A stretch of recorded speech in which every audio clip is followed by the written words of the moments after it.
Hello everybody, welcome to the channel. Today we'll be evaluating this very interesting infinite sum of n factorial squared over 2n factorial.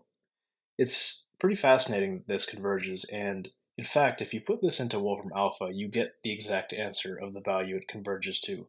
But it doesn't show you how to get the answer, and I actually couldn't find anything online, for this particular problem at least, showing how to solve it. So I figured I'd make a video on it and that some of y'all would hopefully find it interesting as I did. So let's get into the problem. Now we'll have to define two topics first, or concepts rather, namely the gamma function and the beta function. The gamma function is defined as such: gamma at n plus 1 is equal to n times gamma at n, which is equal to the integral from 0 to infinity of t to the n e to the negative t dt. Now we won't be using this integral definition for the solution of this problem actually, but I figured I'd write it here anyways for completeness. And all of this just equals n factorial. So the gamma function is essentially just an extended definition of the factorial function, shifted by 1. And we also have the beta function, which is defined at u and v, and is defined as gamma at u times gamma at v over gamma at u plus v. Now it also has a corresponding integral definition, which is the integral from 0 to 1 of x to the u minus 1 times 1 minus x to the v minus 1 dx. Now our original problem was the sum from 1 to infinity of n factorial squared over 2n factorial. We want to rewrite this in terms of the gamma function, which is shifted by 1. So we have the sum of gamma squared of n plus 1 over gamma of 2n plus 1. Now, you might notice that this is actually similar to the beta function. If u and v in the beta function were both equal to n plus 1, then we would get gamma squared of n plus 1 on the top and then gamma of 2n plus 2 on the bottom. The issue here, though, is that we have a plus 1, not a plus 2 here. We can remedy to this with the recursive definition of the gamma function. So if you had gamma at k, for example, that would be equal to k minus 1 times gamma at k minus 1. So if you wanted to find gamma at k minus 1, you would just solve for it to get gamma at k over k minus 1. So if we were looking for our gamma at 2n plus 1, then that would be the equivalent of gamma at 2n plus 2 over 2n plus 1. So we can plug this in back into our summation above to get the sum from 1 to infinity of gamma squared of n plus 1 over gamma of 2n plus 2 over 2n plus 1. And of course, this simplifies down to 2n plus 1 gamma squared of n plus 1 over gamma of 2n plus 1. Or sorry, 2n plus 2. Gamma squared of n plus 1 over gamma of 2n plus 2 is just the beta function. And so all of this is just equivalent to the sum from 1 to infinity of 2n plus 1 times the beta function at n plus 1, comma n plus 1.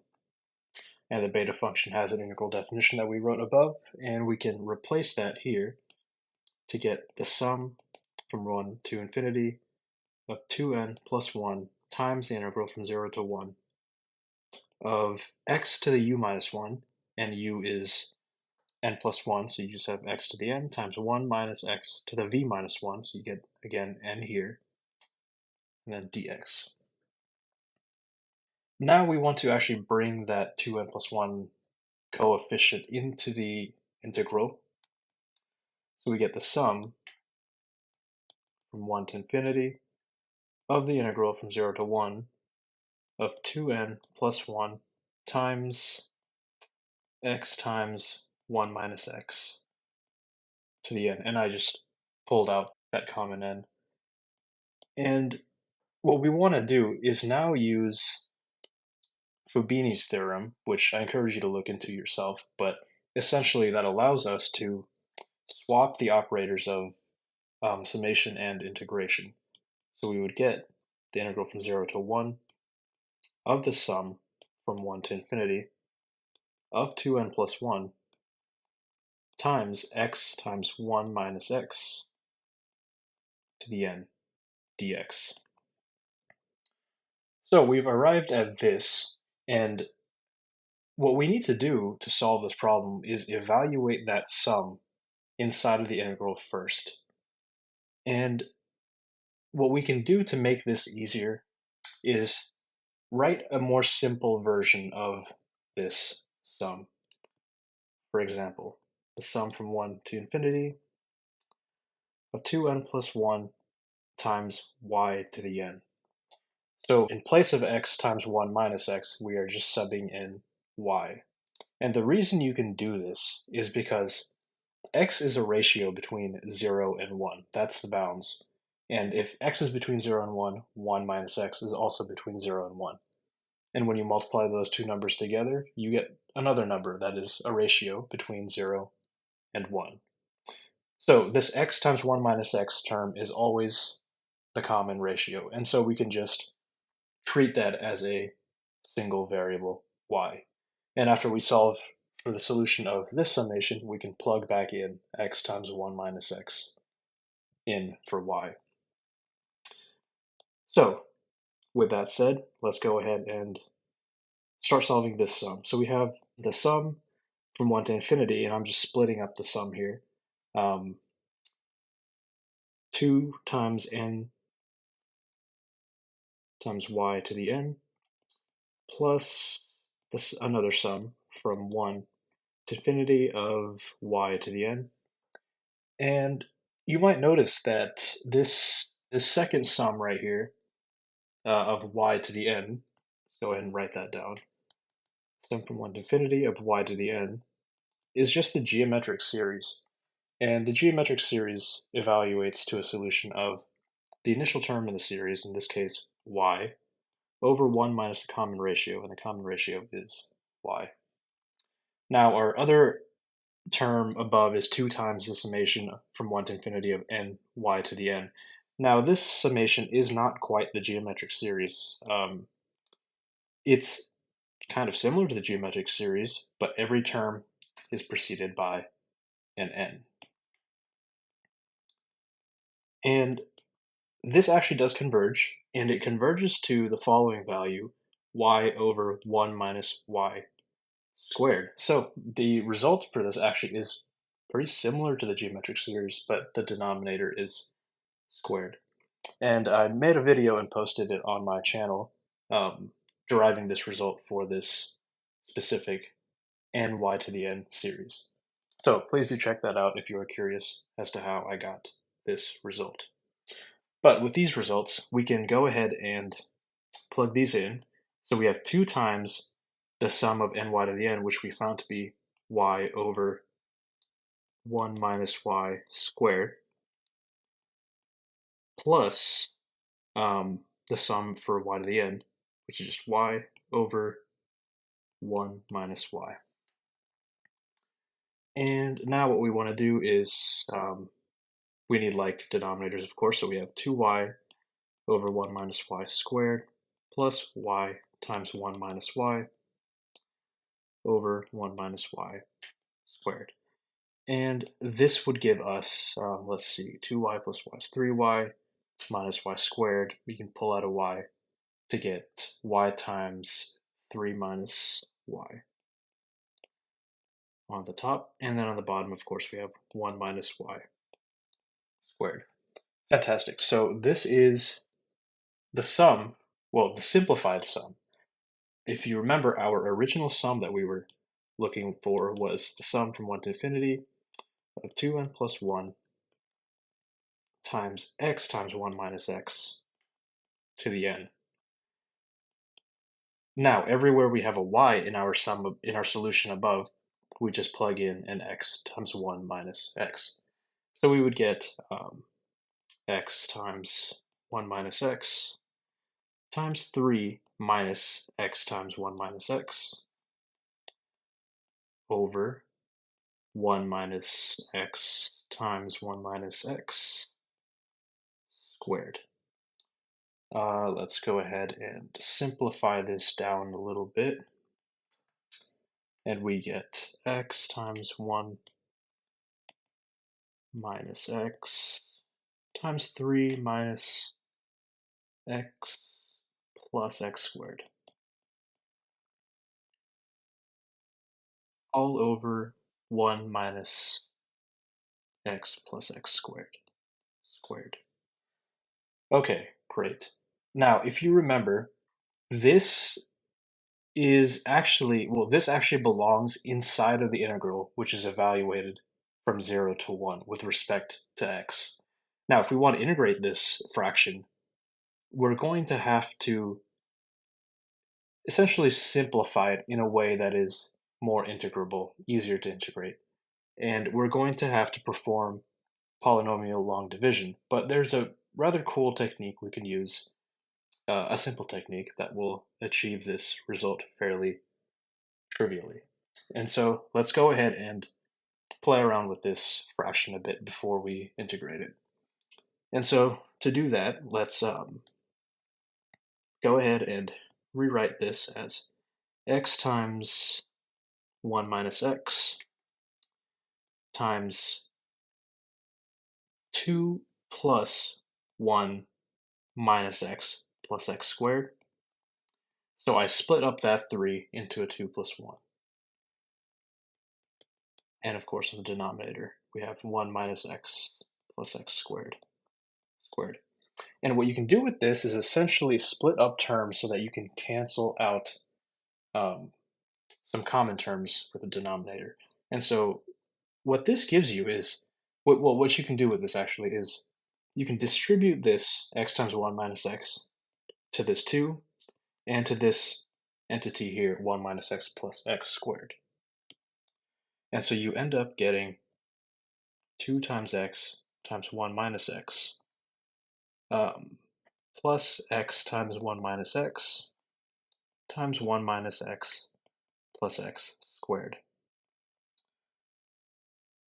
all over 1 minus x plus x squared.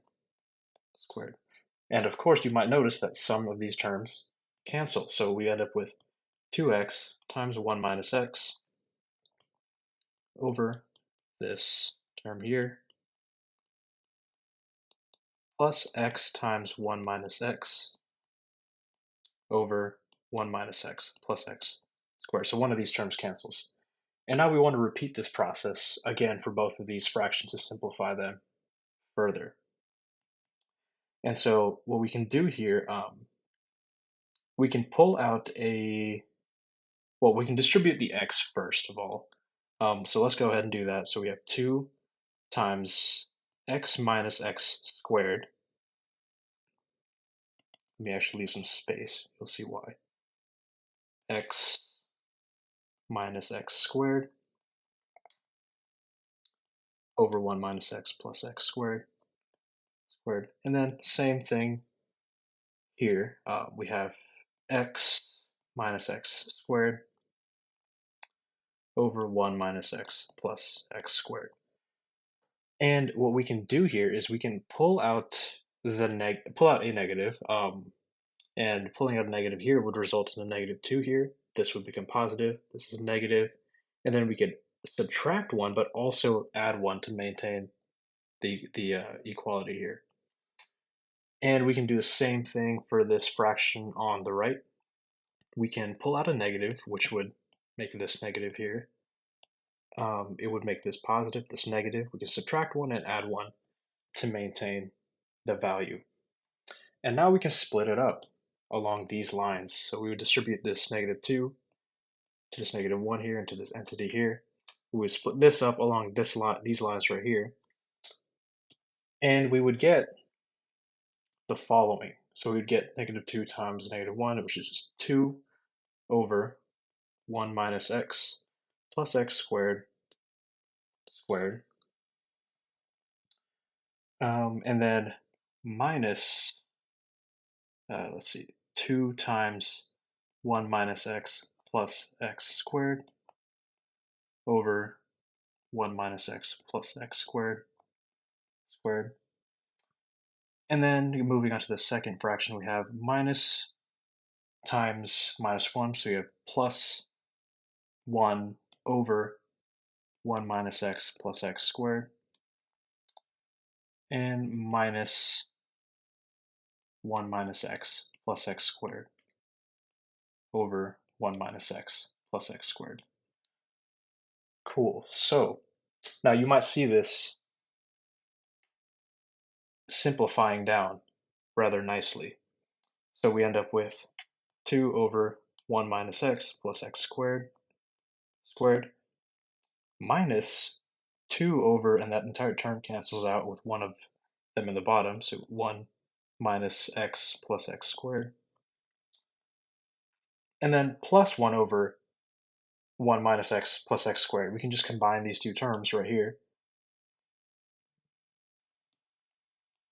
these terms right here, and this would become -1, and of course our last term right here, the 1 minus x plus x squared over 1 minus x plus x squared is just 1. And so our fraction here is now broken down into parts that are rather easy to integrate using techniques that we know. And what we can do is split this up into 3 separate integrals. So we had the integral from 0 to 1 of this entire fraction, right? But we can go ahead and split that up into 3 separate integrals. So one of them would be 2 times the integral of the first fraction, 1 over 1 minus x plus x squared dx, and minus the integral of 1 over 1 minus x plus x squared dx, and minus the integral of 1 dx, which, again, these are evaluated from 0 to 1. Sorry. And again, this last integral right here just evaluates to 1. So let's just go ahead and replace that with 1.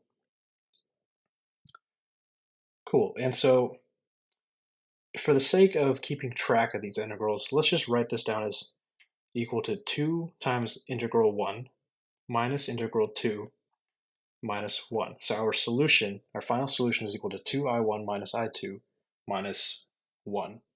So let's solve for I1 first.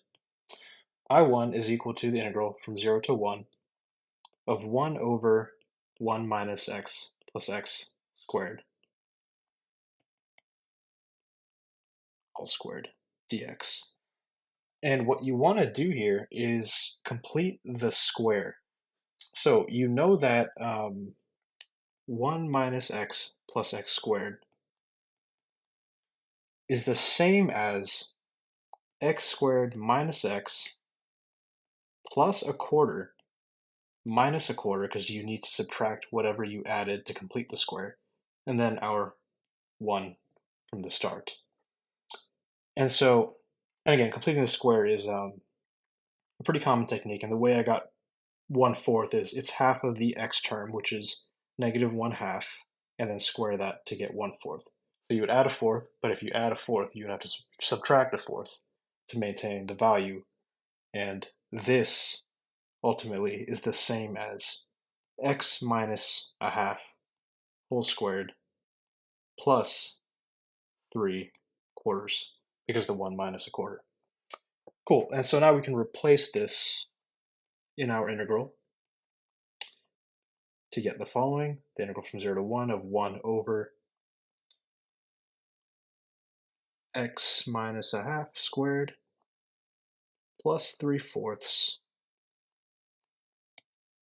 all squared. Now we can do a simple u substitution to start off with. U is equal to x minus a half, therefore du is equal to dx. And so we would get the integral from negative 1/2 to 1/2 because we have to change the bounds according to our transformation of the variable. And we'd have 1 over, let's see here, u squared plus 3/4 squared dx. And what we want to do is a pretty clever trick next, and that would be a trig substitution. But when we do a trig substitution, we want to ensure that the coefficient of the trig function that we substitute, when squared, is equal to 3/4, so that we can pull the 3/4 out.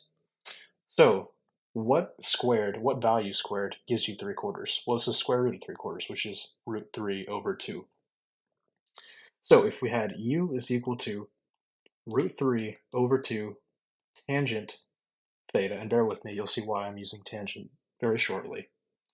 So if we had u equals root 3 over 2 tangent theta, then of course du would be equal to root 3 over 2 secant squared theta d theta.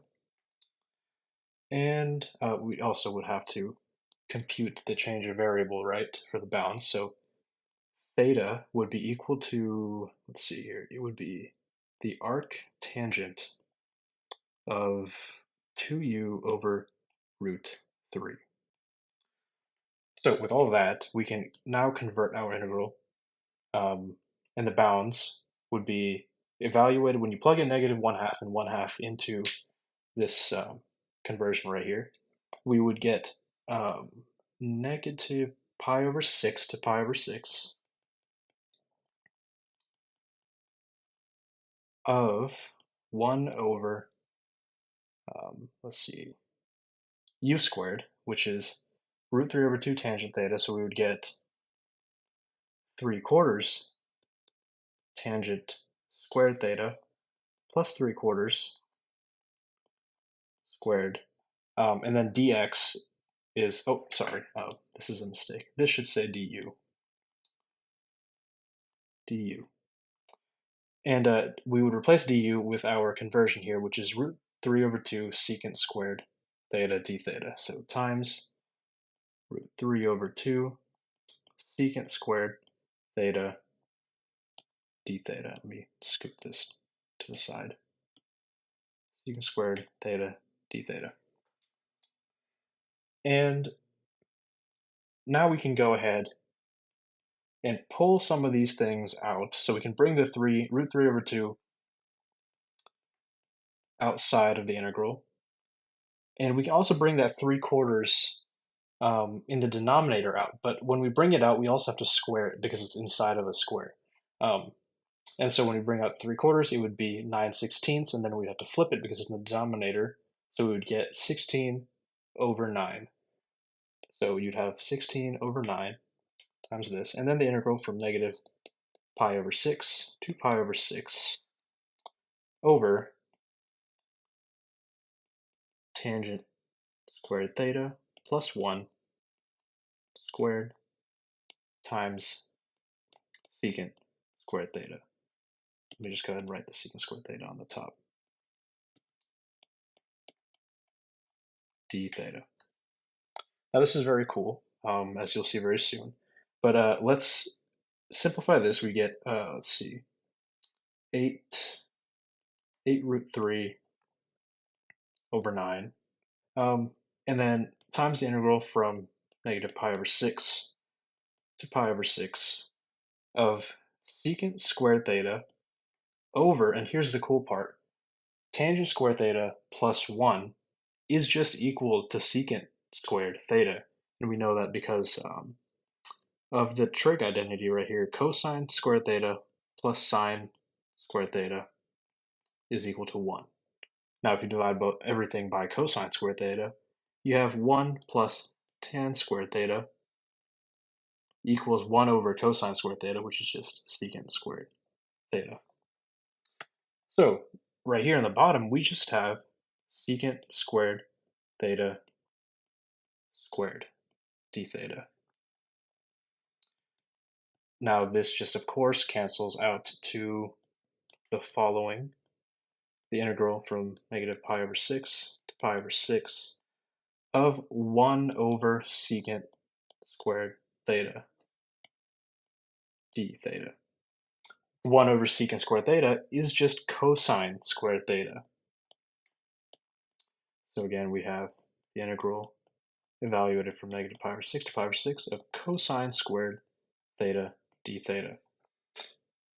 Now, you might recall the double angle identity of cosine, which is 2 cosine squared theta minus 1 is equal to cosine of 2 theta. So this is neat because we can solve for cosine squared theta to get 1/2 times cosine 2 theta plus 1. And so now we can plug this into our integral to get 8 root 3 over 9 times the integral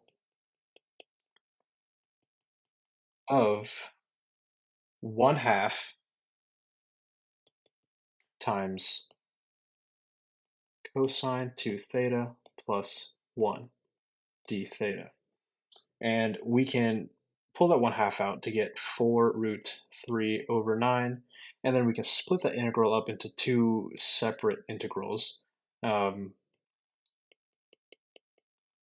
as follows: cosine 2 theta d theta plus the integral of 1 d theta from negative pi over 6 to pi over 6. And we want to evaluate these, of course, to get the following. The antiderivative of cosine 2 theta is 1/2 sine of 2 theta, and we're evaluating them at the same bounds. And the integral of d theta is just theta, evaluated at these same bounds.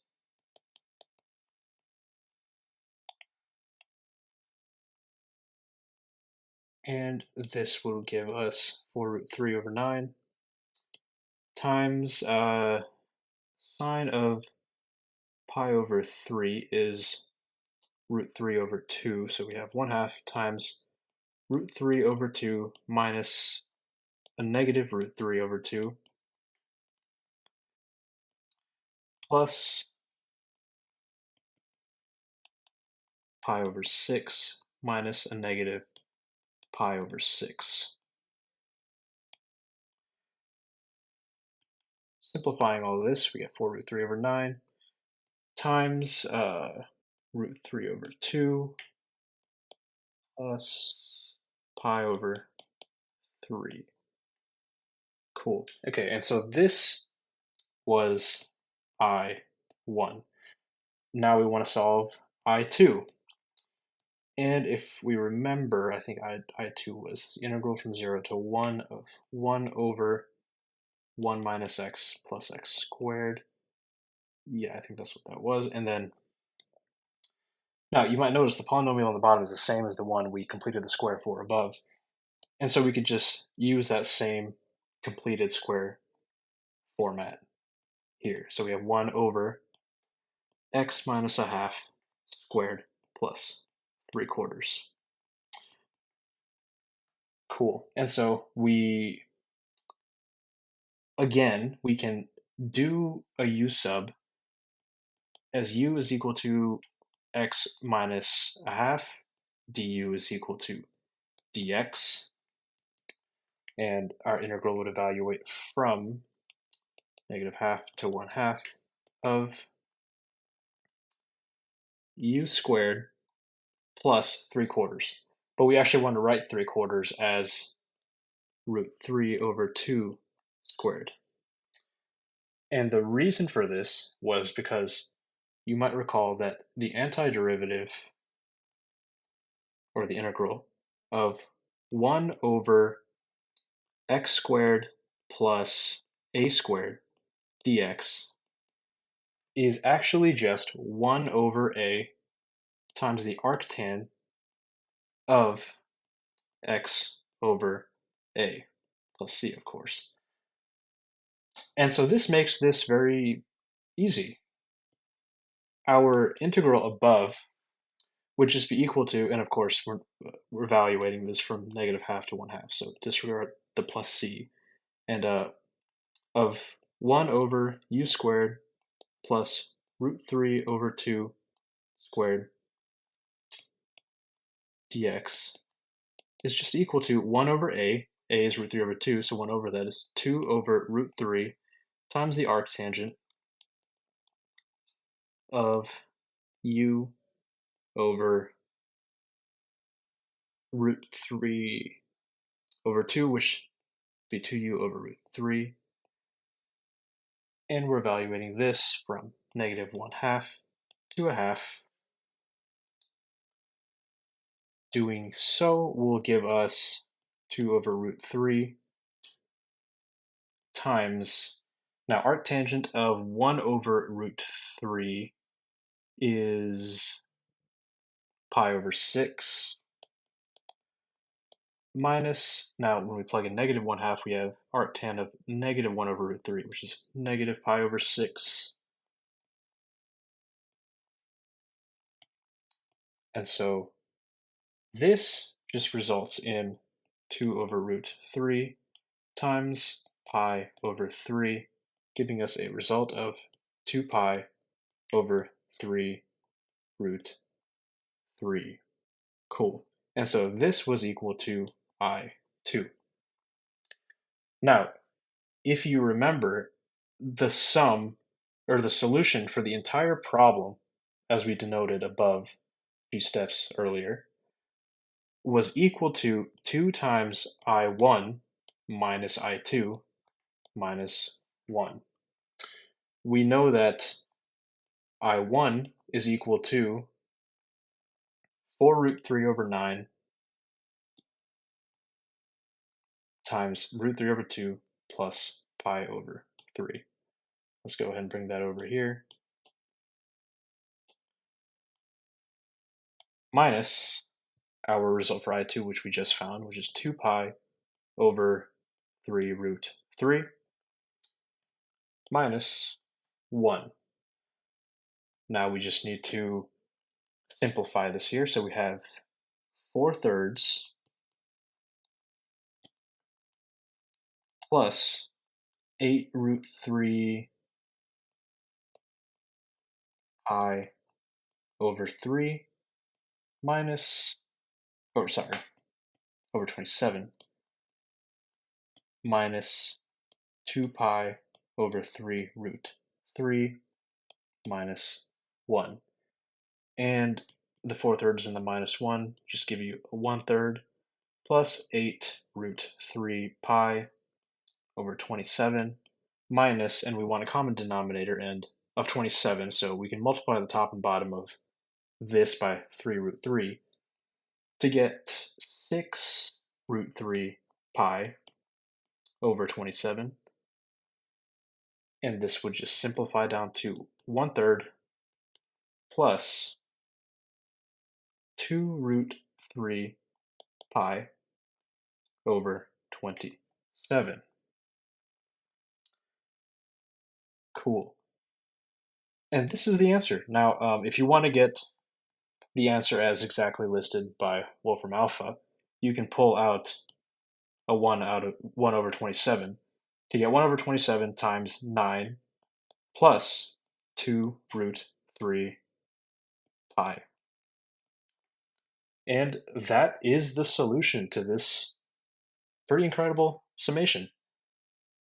And just to recap, the summation originally was a sum from 1 to infinity of n factorial squared over 2n factorial. And of course, we have our sum of 1 over 27 times 9 plus 2 √3 pi. Fantastic. I hope you enjoyed the video. If you did, please do leave a like, share the video, subscribe, and leave a comment. I appreciate your time, and I will see you next time. Thanks. Bye-bye.